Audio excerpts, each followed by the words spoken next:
really jealous of anybody. I never really thought most of myself. But when I met Cuss and I started talking to Cuss, he made me believe that I was a god. There was nobody that could reach the core like Cuss could. No one could inspire me. Cuss would say this. So you hear this? Because Cuss had a really, he had this really megalomania ego. He said, "You let me tell you something. All the prophets, all the gods you ever know about, if they had a son, their son couldn't beat my fighter. Know why? Because he's my fighter." Cuss was an interesting guy. He had the concept of fear down to a science. And most of his fighting was mostly psychologically. He believed the physical actuality of boxing was only 10% when the mind was 90%. He always believed in improving yourself and strengthening your mind. Strong believer that the body only purpose was to carry your brain. He believed fighting was your opponent's surrender. He didn't think of it as even though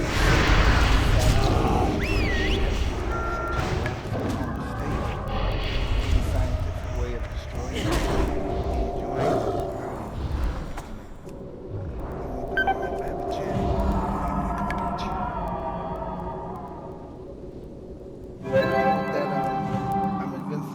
Savage, I'm ferocious, and the smartest savage. Sophisticated animal, smart animal, the lion and the fox. You know what I mean? I could beat the vicious guys, and I got outsmart the slicksters. So I was pretty much didactic in that apartment.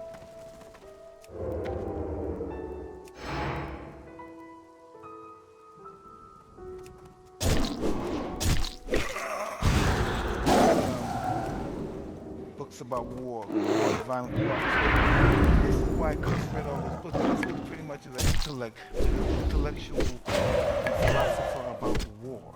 And he thought fighting was a form of...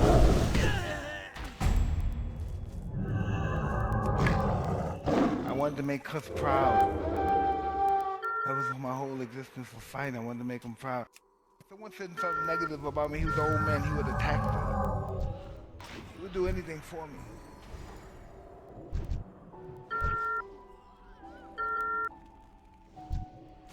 Well, the peekaboo is a really cruel style of boxing. It basically kept both your hands up, and it basically you twist at your waist and you move, and you come forward, make the guy miss, you counter punching. He really discovered it from karate. He watched karate people do it, and just move, get to one position and punch with everything you got with bad, mean, ferocious intention.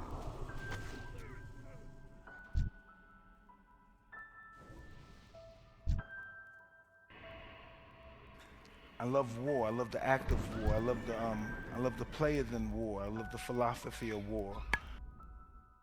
There's a quote in Machiavelli, The Prince, and when they say, after you defeat the king and you cut off his head, you be audacious and you say what you're going to do to the next ruler and the next prince that you're going to conquer, and that allows them to be intimidated.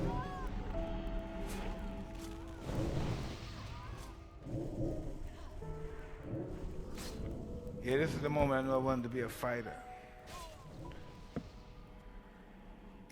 Watching two masters.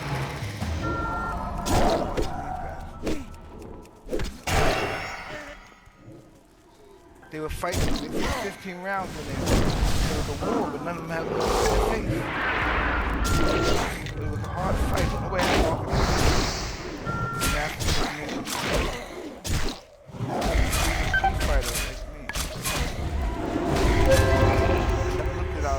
I respected Ali and I worshiped Ali, but he was very tall and very handsome. I was very short and not so handsome. And he was very articulate, and I spoke with a lisp, and I didn't relate to two besides we were black. Ali was a middle-class kid. He had a mother and father that both worked. My mother and father was in the sex industry, right? And Roberta the grandmother was pretty much, out there as well. And so I related to that. And I didn't have to change. I didn't have to change my diction. I didn't have to learn how to talk polite. I didn't have to be nice. I didn't have to have a proper linguistic skill. And so if he could be accepted and be worshipped that way, I thought I would be able to as well. After that fight, he pushed Lenny, he went to some other guy, and he told him to suck his balls. You have to understand, I'm only 14 years old when these guys fought. This is 1980, so I'm 14 years old, and I just thought that was the most remarkable person in the world.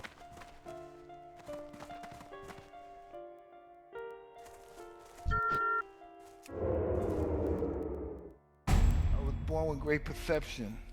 If it came from my street life, from being locked up for stealing and facing unbelievable odds as a young kid, I had great perception. And once I watched these guys fight, I just knew it was a matter of time, but I knew my time would soon come. Reggie Gross is a real tough guy. He's a spoiler. He beat a lot of undefeated fighters. And everybody thought he was going to go at least 10 rounds with me and give me a tough fight. I have to move my hand. I have to be very elusive. And I know I want to hurt him desperately. I want to dismantle him. Watch my head.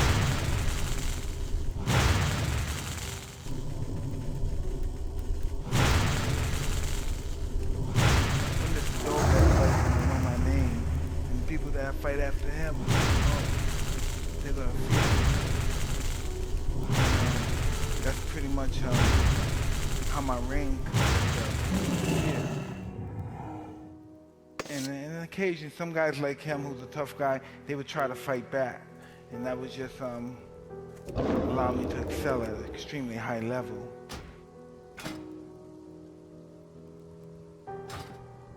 I never wanted to be obscure. I was born in obscurity, and I never wanted to deal with that again. I knew I would attain my goal before it existed. I knew that. I knew I would be champion of the world before I was just die before I would be champ.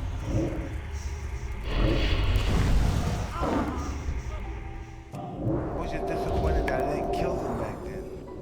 That was my main objective, because I wanted to succeed so bad, and I failed. And the fear of not succeeding was worse than dying. So I just wanted to make sure they never got up.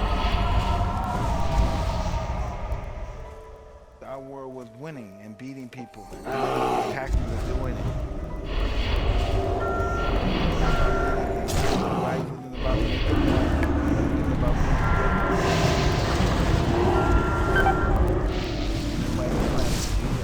that was everything. My whole life is the best fight in the world, best fight in the world. There's nobody on the planet that could beat me. I could beat anybody on the planet in a fair fight, and that's what I always believed. How many people on this planet? I said what, around 5 billion people, 6 billion? So I could beat every one of them in a fair fight.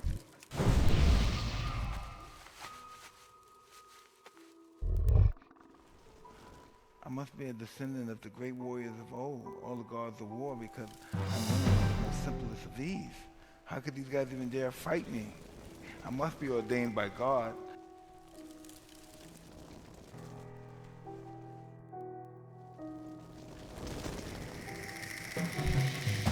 Dying is just as glorious as living when you really think about it. Because you couldn't have a life if you didn't have death, and you couldn't have death without life.